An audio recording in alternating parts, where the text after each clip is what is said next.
Hi everyone, welcome to our new video. Today we're going to show you how to scan using a Ricoh machine on Windows 7. So the technician has told me now that Ricoh machines you cannot scan using a USB. So you have to use what they call a network cable.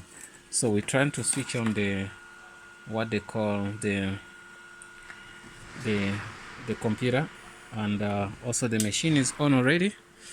So he put in already, you can see that's the network cable, he put it in there, and he's gonna also put it in the here. Okay, those two things are done and the Windows is coming on. Okay,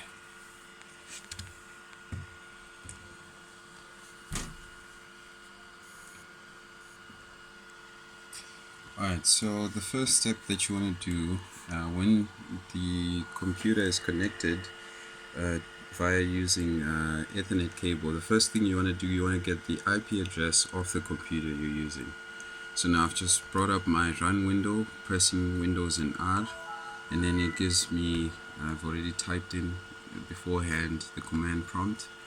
Now the first thing I want to do, I want to get the IP address of the machine I'm working with. So I'm going to type in IP config, and then I press the / you forgot something. to get all. Okay, so okay, get a decent keyboard.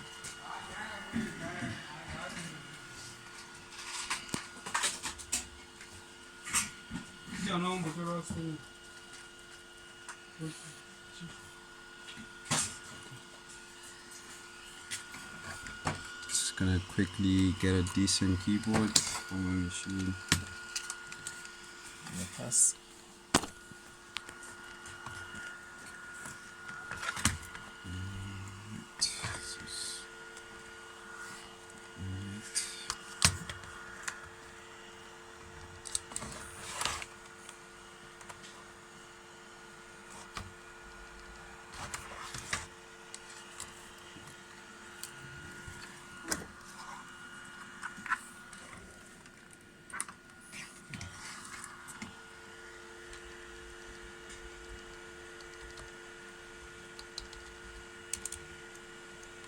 But it's not yours. You can use this. Okay, it's fine. You can carry. Right. Okay, so I think I'll just work with what's there, but this keyboard seems not to be responding correctly. So I'll go into the command prompt, and again I type in IP config, and then I press space / all. I want to know all the connections that this machine is using. Now, since we are using Ethernet, we're only interested in the details of the Ethernet adapter local area connection. That's all we want to know. So this machine's preferred IPv4 address is 10.0.0.5. Now we're gonna enter this a similar IP to the machine, but it has to be higher digit. The last digit for the machine you're using has to always be higher. So if this instance is 10.0.0.5 on the machine, I'll make it 10.0.0.15. It cannot be anything lower. Now on the machine I'm using a Ricoh MP161. Let me show them. And I'm just gonna go ahead into the user tools. Which button is the user tools? The user tools is the 1, 2, 3 button in the top right, and then I go to system settings. I scroll down over to interface settings, and then I go into the network settings of the machine IPv4 address. That's exactly what I want. And now I see this feature specify is already selected. Now I don't want this machine to use this IP. I want it to use 10.0.0.22. That's okay as well. Then you press Y. And then I press OK. Okay, yes. And then I go over into the subnet mask. This is 255.255. Which is okay. That's identical to the machine we're using. And then we press OK. And then those details, once they're entered, you press OK. it has to say programmed, and then you switch on over to the IPv4 gateway address. You get it in again. It's 10.0.0.1. Oh, it's 1. Yes, the gateway, gateway okay. is the same as The machine. Yes. Okay. Now once these settings are saved, we give it some time. Now this one will hum in the background to tell me that it's making some changes to the system.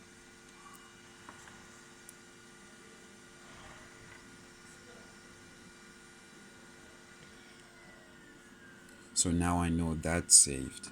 Now over on back on my computer, I have my IP address installed already, and then I'm gonna go to the control panel of the machine.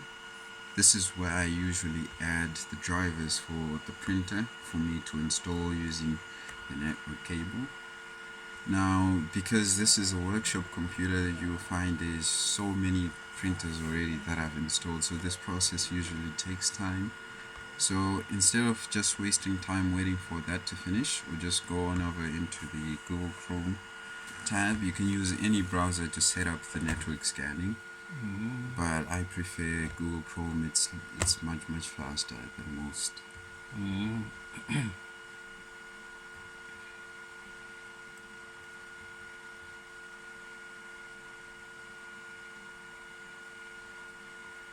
Did you press? Did you open Chrome? Yeah, it's quite slow, this Okay. computer. No problem, it's fine.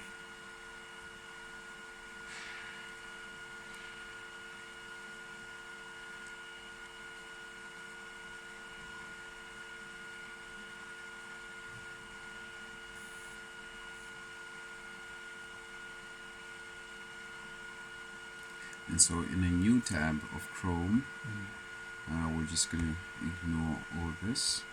In a new tab of Chrome, I type in the IP address that I entered for the machine. So in this instance, it's 10.0.0.22. And in. So this is the printer's web image monitor, and it's only available when you type in the machine's IP address. Even if it's connected to the network, and the settings may be a little bit different, the machine's IP address is where you'll find. So to make any changes, we have to log in. And how did you log in? The login is in the top right of the... Sometimes when you faster, people won't understand. Can you open a new tab and cancel the new old one? Okay. No, open new tab. Yes, cancel the old one. Let's go to the IP.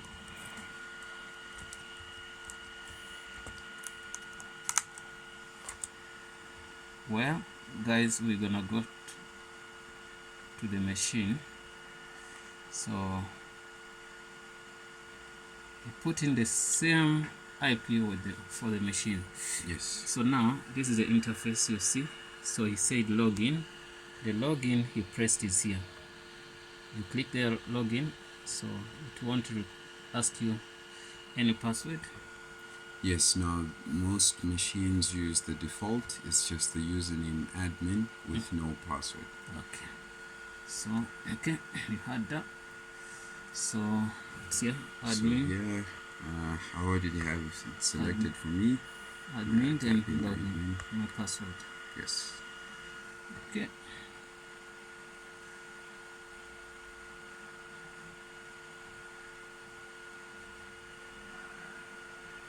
Now here, usually if I'm setting up network scanning, scanning via email, I usually head on over into the configuration.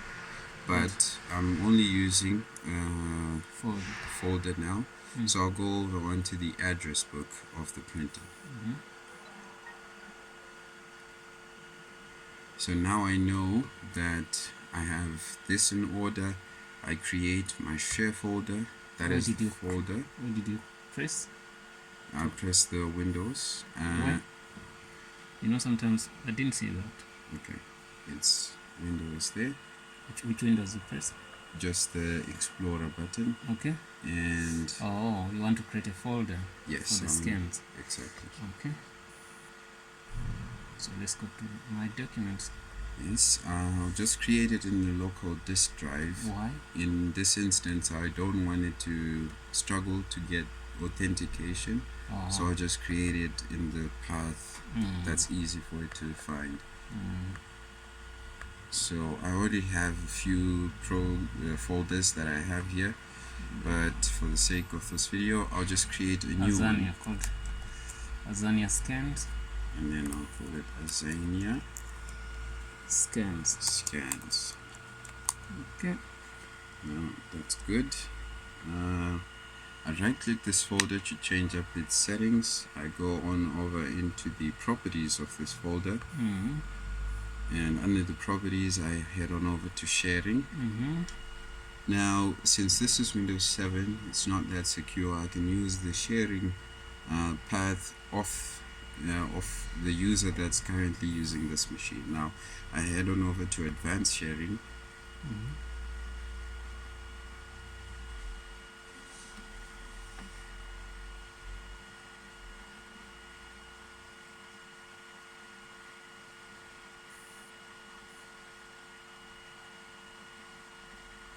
And under advanced sharing, I share this folder, and I go on over to the permissions. Now, since this is Windows 7, you can just click everyone, and once you add a new user, you can then create, you can then find users that are already using this machine. So in this instance, we only have the one that's using this one.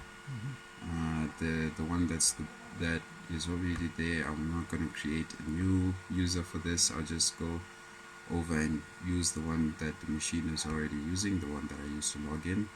And over on everyone, I make sure that I allow them to have full control, or to change, read and write onto this folder, and I apply that and click OK.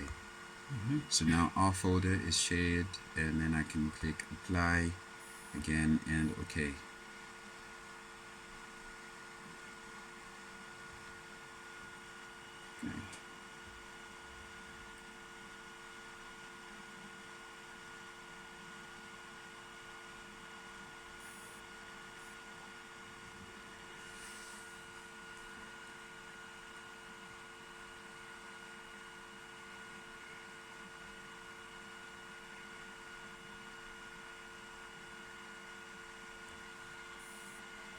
That's fine. Okay, now on the network path here, it should have already updated. The network path is just a little slow to respond on computer. Click on share. Okay. We started with advanced. Advanced sharing. So now we click on share. Okay.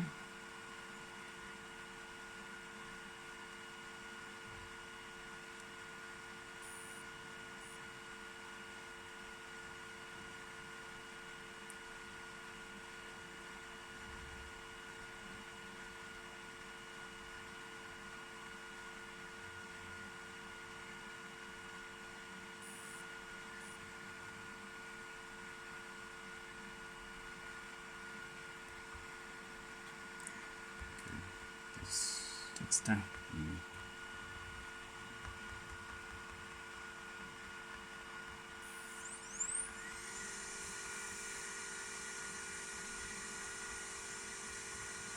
Taking time. It was not responding. Let's go. We're still on the folder, right? Yes. And now under file sharing, now the user, which is the current owner of this computer, has permission to do anything they want in this on this machine. Now you have to keep in mind that these credentials of the person who is using the computer are very important to set up the scan to folder properties. Now it's already shared, and I can copy this network path here. And I can go back to my open browser tab, and under address list I'm going to add a new user.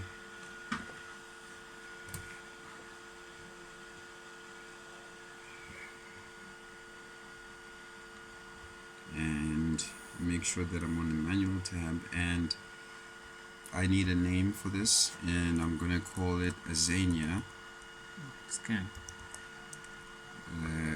And the folder authentication now is where I enter the details of the folder that I created. Now the login username is user, because that's the only person who's using this computer at this time, and the login password is blank. So we do not adjust anything. This computer does not have a password. In the case that your computer has a password, you then have to enter it on the screen. Now ours doesn't have a password. We can click OK and proceed.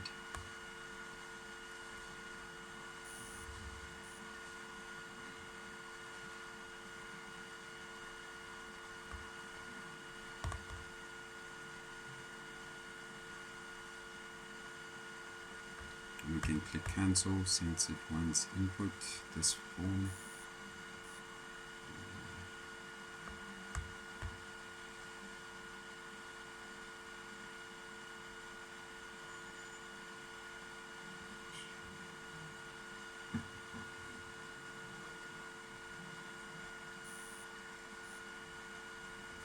It should take us back to the login to the details screen, but it's refusing, so I'm just going to reload the tab, go back to the address book,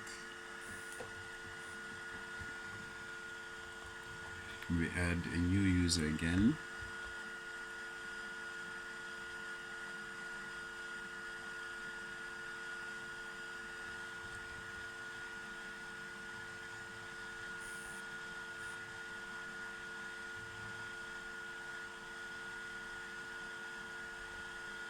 and under here we enter the details we'd already entered before.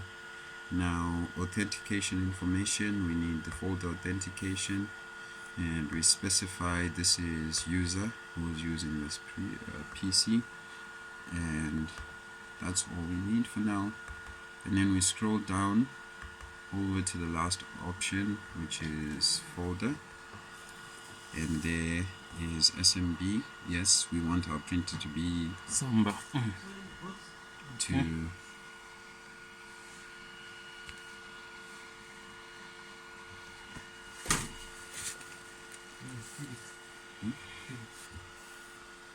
Guys who are from Linux, you know Samba. I think that's what we're using here. yes. So we only need, this is correct. Now under the path we have to paste that path we had And copied also before. come out. So. Xenia scans. That is the folder that we are selecting, and then we can click OK. You see the machine is saying something. Yes, we have updated the settings. And so once you've done this, you should be done. Now on some issues that people You can see Azania's there. Yes. We have created a new user there. On some issues? Now you'll find that on some computers, especially Windows 10 computers, this is not all you need to do for your machine to be able to scan. Sometimes you may have an antivirus program that does not allow you to share folders. You have to manually go into that antivirus settings and change that you want to allow devices such as printers to be able to share items with you, files. And so once you have done this, we are good to go. I'm just gonna take a piece of blank paper and we're just gonna test our scanning. Yeah, maybe let me scan my hands. Yes, guys, sure. we're gonna scan my hands. Okay, there. I put in my hands here, and so You on got- the machine we go on to the scan. let's close that. No, Okay, and then on the scan there, and then we make sure that we have our folder selected. Now there it is, where is it? the folder icon is there. And then we have to select the destination, It's going via SMB, and we have to browse the network, see what's there. There's our work group. Wonderful. There's the PC that we're using. Say OK. That's it. Back. And then we click apply. It doesn't want. So here we select from the address book. Now our user is user 002, and so on the address book button here we just press 2, and there we have that SMB folder and path is available. Now we're just going to click start.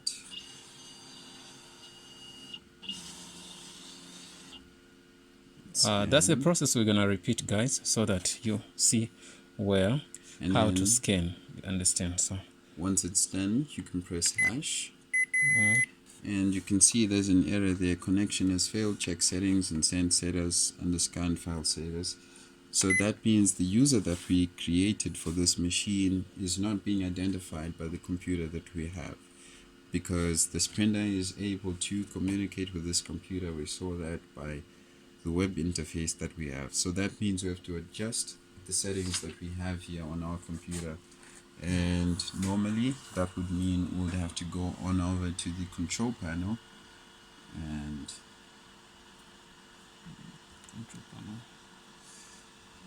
Windows button, I think. we have it open there. We just want to go over to the network and internet settings. Just click over there, and then we go on the network and sharing center. That's where we want to be.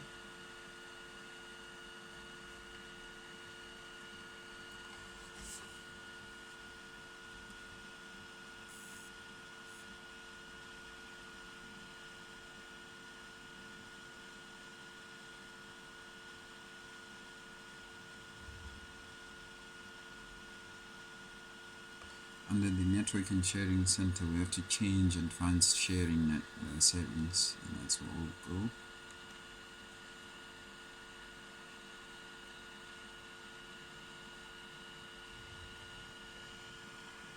And then here we can see most of our settings are still updating. That's where we want to adjust. So we want to go under our networks. We have to turn on network discovery, turn on file and printer sharing, and we turn on all these other options. Now, since our scans are using password protected sharing, we have to turn that feature on, and we have to also turn this use 128-bit encryption on again. We save these changes, and we now see what the printer does when we scan. Don't you think do we need a password? Yes, since the printer recognizes that it needs authentication, it needs to use the user part. That counts as credentials for sharing.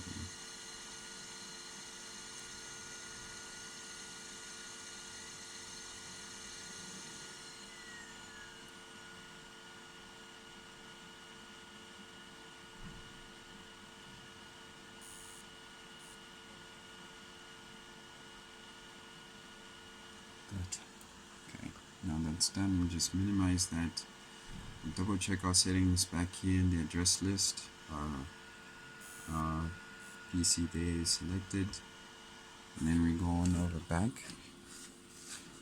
We go to the scan button. We press our user code is number 2, and then let's scan. We press hash. Destination authentication failed. So in this case that you are experiencing issues trying to scan, we're just going to quickly find a way to resolve that. Now, since our printer wants credentials and our computer doesn't have any credentials, we're just going to create a fake user, a dummy user for the machine to use. Now, the way that I do that is I go on to the computer management screen, and I will just go onto an open window that I have. My local disk C is open. Go on over to the computer, I right click that, and I click on manage.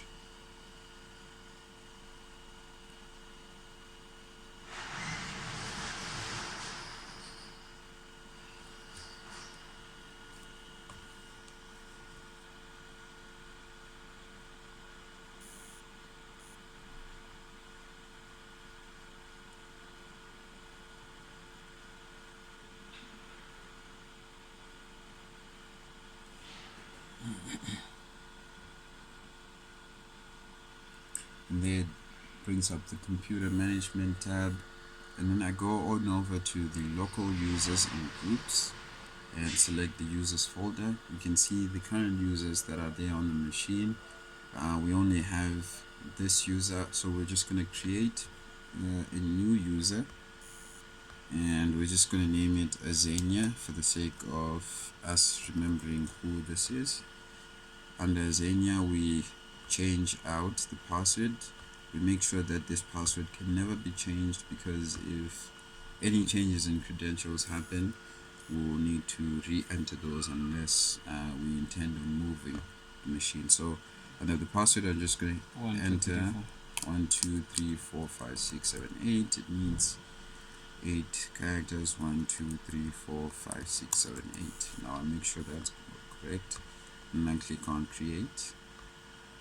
Now I go back into my open browser tab. Actually, before I do that, I go on over to the scan properties of that folder I created earlier. Click on share.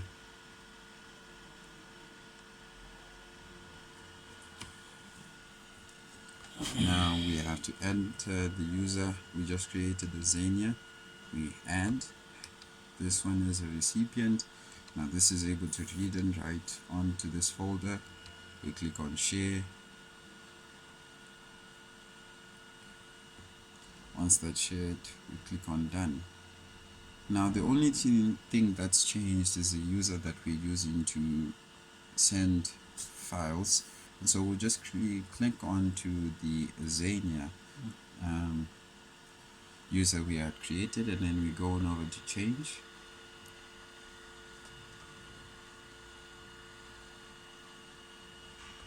And then under the folder authentication, we change the login username, we change it to Xenia, and we change the login password as well.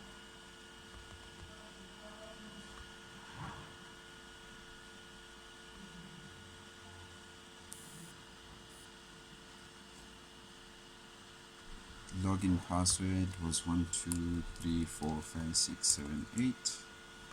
Okay, let's retry that. It's 1 2 3 4 5 6 7 8. You sure? Okay. 1 2 3 4 5 6 7 8.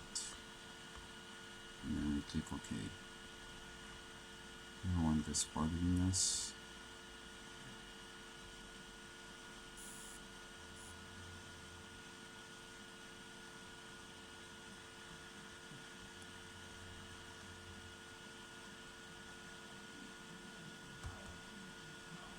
It worked. So this has been changed. Now we double check our settings. It is using SMB, and this is all good. We click on OK. The machine saves the settings we just changed.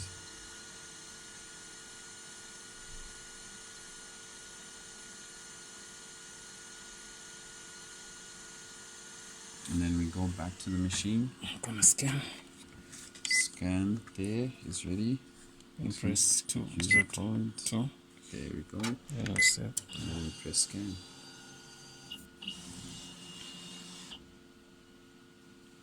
Press hash. The job is finished.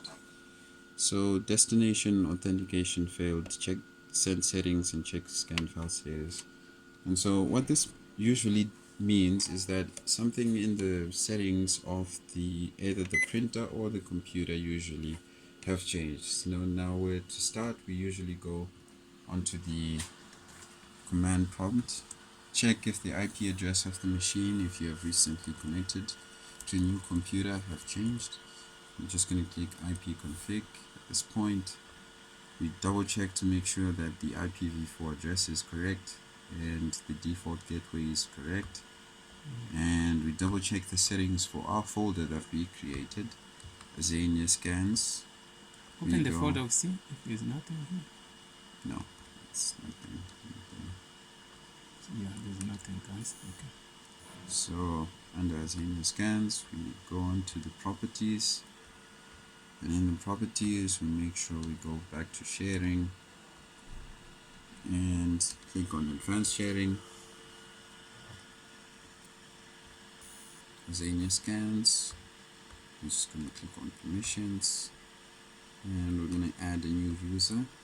We had named them Xenia. Give later. That's fine.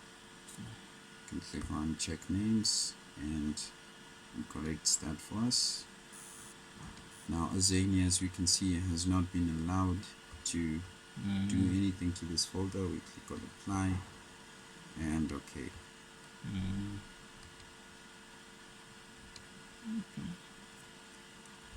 Now we try that again, see if this works this time. Going over to scan, press our user code and we press start. Press hash, and still it gives us that error. So now at this point we're investigating whether our firewall has been blocking this. And in the settings thing, we can see if our firewall is protected, it's blocking this.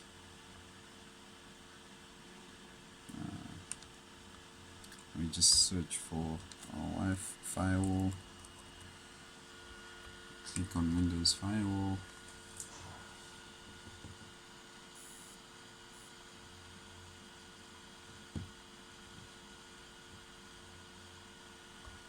and here I'm just going to turn the firewall off, see if that changes anything. Ideally you do not want to keep your firewall off, it helps you in a lot of ways, but we're just going to turn it off for the sake of investigating to see if it's blocking our communication with the printer.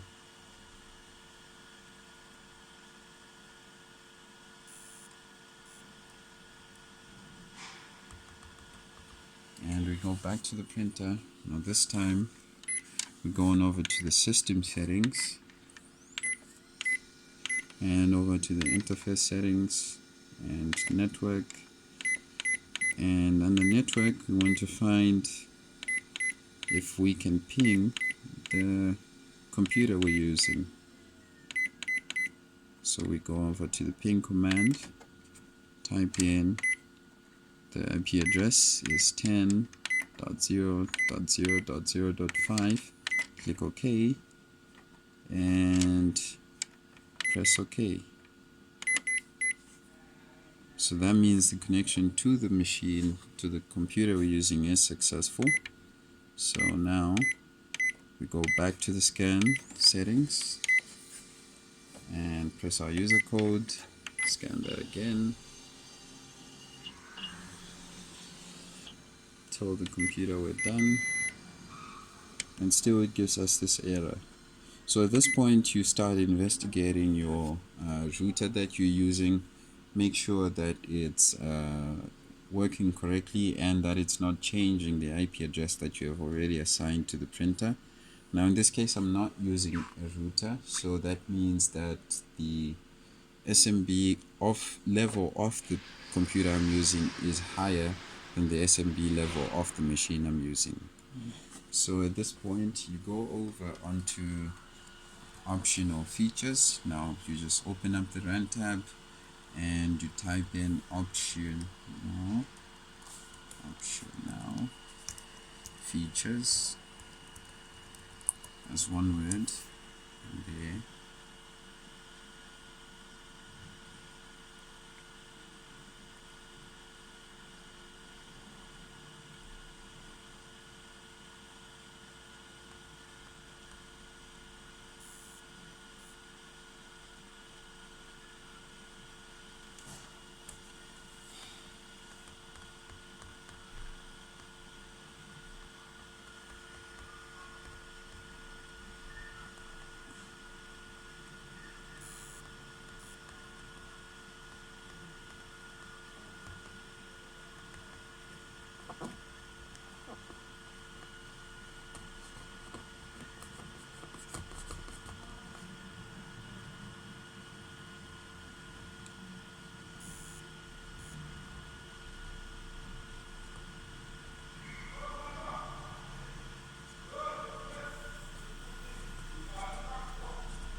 and there we find the SMB level that the computer is using, and there we see we cannot find that setting.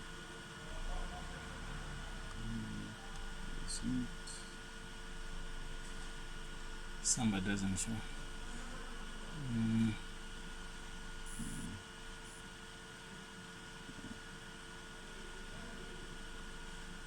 Okay. So that could be the reason why it's blocking all communication, since the SMB feature is not available, or we cannot alter that. What we can do is find the SMB level of the printer through this web interface, and go around to configuration.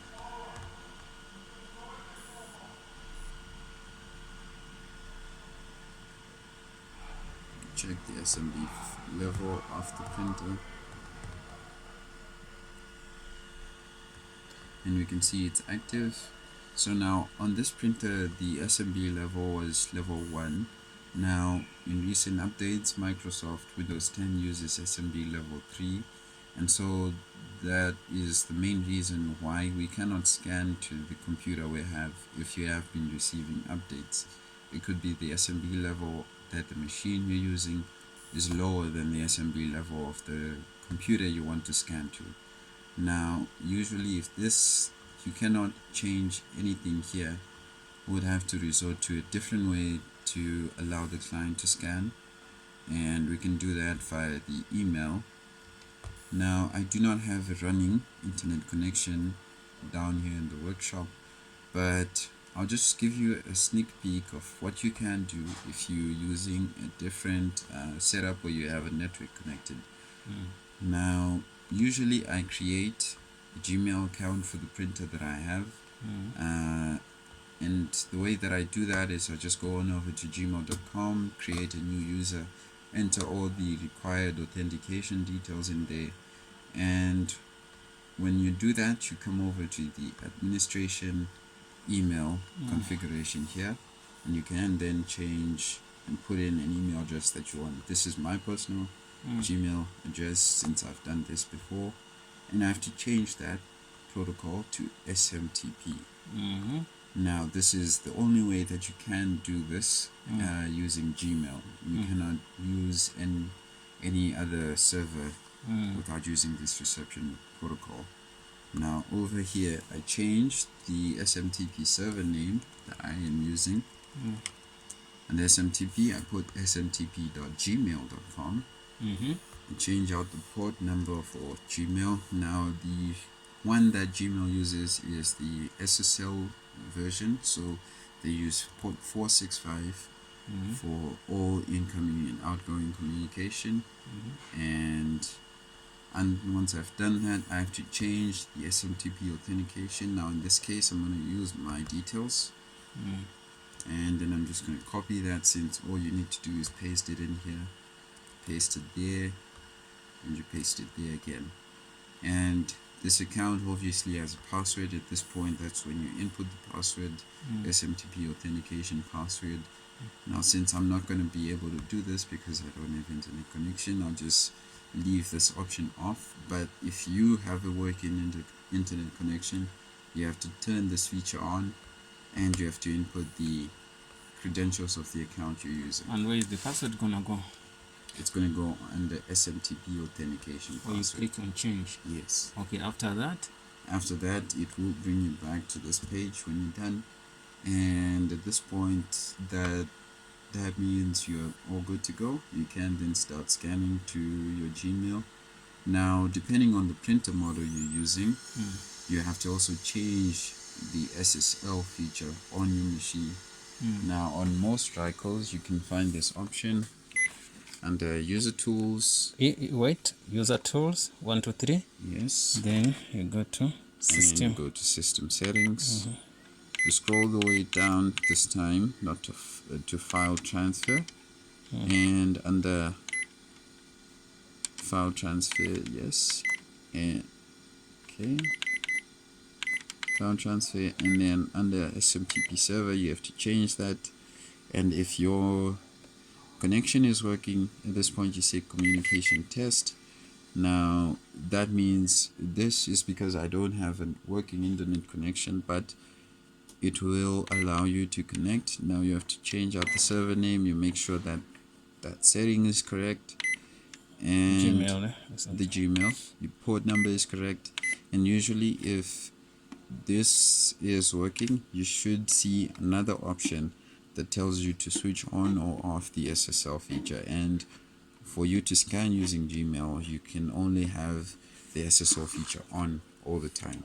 And so if these settings are in order, then you can say okay, the port is correct, and you should be able to scan. When you send a document on to the printer to scan, it will come in as an email from the Gmail account that you created for the machine. It will just come in as a normal email. Now in another case, you may not be using Gmail. You use the current level, the current email address that you have. Now in this instant, I'm just going to think of a company name. Let's say we're going to call it Volvo. They are a real company, but in this case I just say Volvo. Now usually they have this running, admin at Volvo dot, let's say .com. Now this would be the administration address for this particular account. Now if that is the case, you have to change out the reception protocol, put it on POP3 or IMAP depending on what the client has running for them. Now POP3, if they have that, you always have to use the port 995 for incoming emails if you're going to be using SSL. Now if you're not using SSL, you can use the IMAP, the unsecure version. You can use port 993. That will also allow you to go through. You can enter the same email address that you entered before as the authentication address, and you can change this out to the one that you're using at this point. And once that's done, you create you enter the password for this account. Click on change, you see what's going on.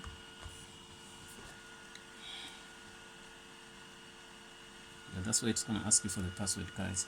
Yes. Then you put in the password, then you say okay. And then you say okay. Now in this page instance, we're just going to